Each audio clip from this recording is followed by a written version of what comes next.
Have you ever heard a story so many times that you never thought to question if it might only be one side of the tale? In the sacred texts of the Bible, we find the story of Cain and Abel, the first two sons of Adam and Eve.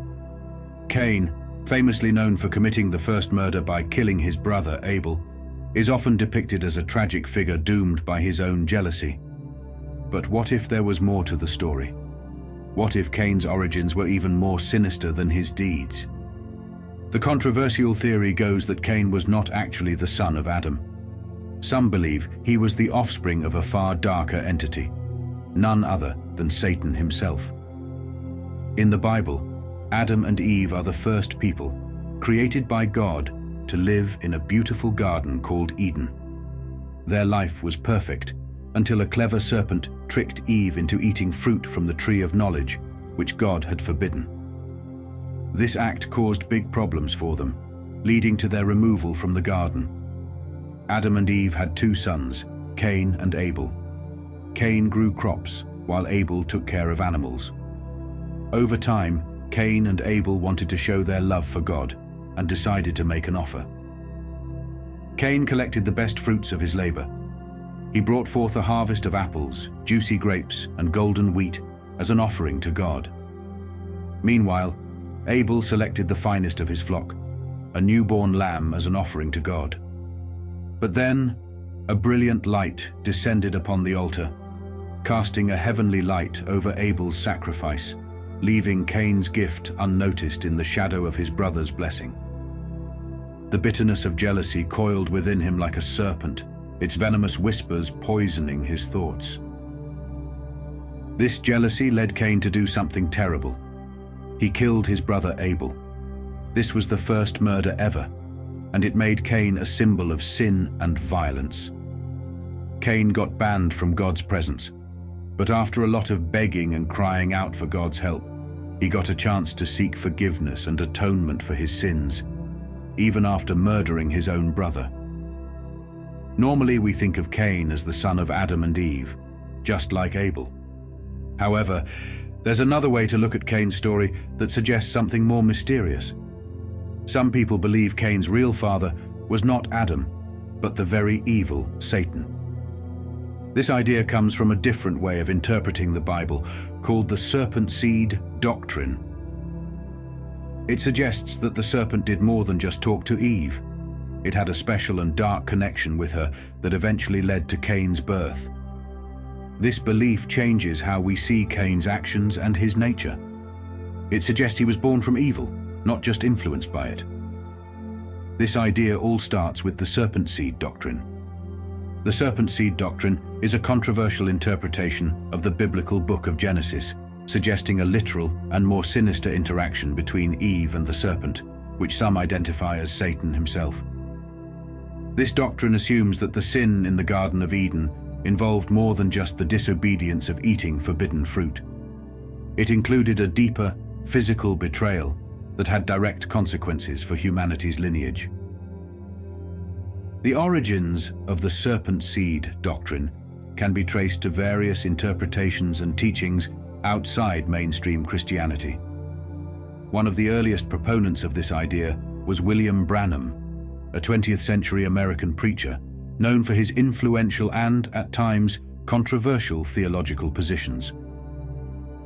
Branham's interpretation of Genesis chapter 3 suggested that the original sin included a sexual encounter between Eve and the serpent, which resulted in the birth of Cain.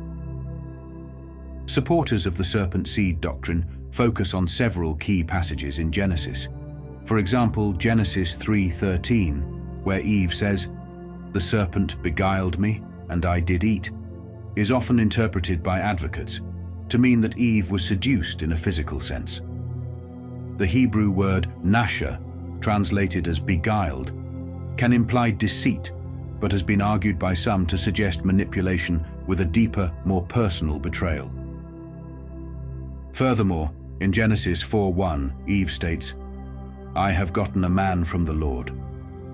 Proponents argue that this phrase does not explicitly acknowledge Adam as the father, implying an unusual aspect to Cain's conception, possibly hinting at the involvement of another, more malevolent being. The Serpent Seed doctrine dramatically shifts the understanding of key biblical themes. Traditionally, the story of Adam and Eve eating the forbidden fruit is seen as a way to explain how humans disobey rules and face the consequences. But if Cain, their son, was born from Eve and the serpent, it adds a new layer. It suggests that from the start, there was a mix of good and evil in human nature. This idea suggests that evil might have a real, almost inherited part to it. Like it's something that can be passed down like genes. Some people think this idea helps to explain why humans can do really terrible things, like Cain killing his brother Abel. To deepen the context of this idea, comparisons can be drawn with other ancient texts and myths, where supernatural beings interact with humans, often resulting in special attributes or cursed fates. These stories from various cultures suggest a recurring motif of beings from another realm influencing human history, a theme that resonates with the Serpent Seed interpretation. Understanding the names and symbols in ancient texts, like the Bible, can provide us with deeper insights into their stories. This is especially true for the story of Cain, where certain words and symbols suggest a different origin for him. First, let's look at the name Cain. In Hebrew, Cain's name can be interpreted as acquired or created. Some people argue that when Eve said, "I have gotten a man from the Lord," she might have been indicating something unusual about Cain's birth. Moreover, the story uses certain symbols that may hint at a supernatural influence. For example, the serpent in the Garden of Eden is not just a snake. It often represents evil and deceit. If we consider the serpent as a symbol of Satan, then its interaction with Eve could be seen as more significant than a simple conversation. It might imply a deeper, darker connection. Exploring the idea that Cain might have been the son of Satan opens up a different way of seeing one of the oldest stories in the Bible. This theory suggests that Cain inherited evil directly from Satan, which makes us think about where evil comes from and how it affects us today. If Cain's story is connected to the devil, it makes us ask tough questions. What does it mean if some people are born with a tendency towards evil? How does this affect the bad things that happen in the world now? These questions are important for everyone because they touch on our everyday choices and behaviors. However, this idea does not leave us without hope. It actually shows us how important it is to have guidance from God in our lives. If there's a chance that we can inherit evil, just like Cain might have, then having strong faith and following God's path becomes even more important. It is through our faith and by following God that we can overcome the challenges and dark impulses that might be part of us. By choosing to follow God as our leader, we find the strength to fight against the darkness that might be inside us. The story of Cain, if we see it this way, reminds us about the power of faith and the support we can get from being connected to God. It tells us that no matter how strong the darkness is, there is always a way to find light through God's guidance and love. If you found inspiration in this story, please remember to like and subscribe. If you haven't yet accepted God in your life, there's still time. Repentance can transform your future, erasing sadness and loneliness, and providing all that you need. Take a moment, find a quiet place, and talk to God. He listens. Blessings to you.